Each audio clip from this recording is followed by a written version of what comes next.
तर निवडणुका जशा जवळ येतील तशी टीका टिप्पणी अधिक तीव्र होत जाईल असं चित्र महाराष्ट्रात पाहायला मिळेल याची जोरदार चर्चा रंगू लागलेली आहे। पण या निवडणुकीच्या निमित्तानं पुन्हा एकदा ठाकरे विरुद्ध शिंदे असा सामना सुद्धा रंगलेला आहे। आज आदित्य ठाकरेंनी एक पत्रकार परिषद घेतली आणि एकनाथ शिंदेंवरती तुफानी टीका केली।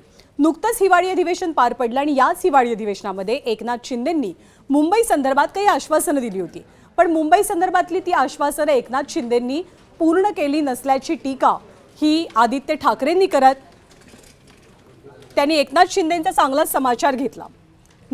नागपूरमधल्या हिवाळी अधिवेशनात मुंबई पागडी मुक्त करू अशी घोषणा सरकारनं केलेली आणि याच मुद्द्यावरनं आदित्य ठाकरेंनी पागडी मुक्त ही फसवी घोषणा असल्याचं म्हटलेलं आहे, तसा दावा केलाय।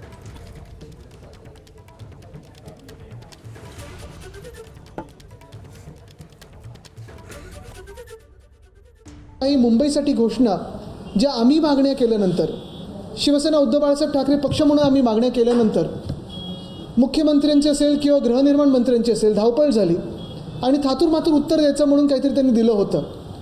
आज मी त्या सगळ्या घोषणा त्यांच्या एक्सपोज करणार आहे, त्याची चिरफाड करणार आहे आणि आपल्याच माध्यमातून लोकांना सांगणार आहे की ह्या घोषणा आहेत त्या फसव्या आहेत, भाजप खोटं बोलत आहे, ह्याला बळी पडू नका, फसून जाऊ नका। बिल्डरांची लॉबी जी असेल, मी नेहमी सांगतो की हे सरकार भाजपचं जे आहे ते बिल्डर जनता पार्टी आहे, ते भारतीय जनता पार्टी नाहीच आहे। आणि खरोखर तुम्ही पाहाल की सगळ्या ज्या घोषणा आहेत त्या बिल्डरांसाठी केलेल्या आहेत।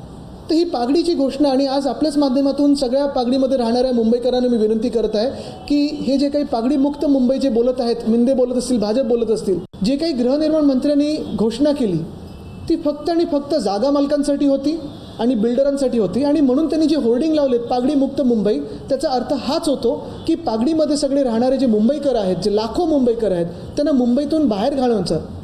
पण बघा ना, जे मी फेकनाथ मिंदे एवढ्यासाठीच बोलतोय कारण सगळ्या गोष्टी तर फेक आहेतच, पण ही घोषणा देखील अशी फेक आहे त्यांची। पागडी आहे ना, पागडी सिस्टीममुळे पागडी धारक आणि मालक यांच्यातला वाद संपणार आहे आणि पागडी धारक आहेत त्यांना मालकी हक्काचं घर मिळणार आहे, मालकालाही त्याचं बेनिफिट मिळणार आहे। आणि एवढा मोठा ऐतिहासिक आम्ही निर्णय घेतल्यामुळे विरोधकांच्या पागड्या गुल होणार आहेत म्हणून ते बोलतात। एबीपी माझा, उघडा डोळे बघा नीट।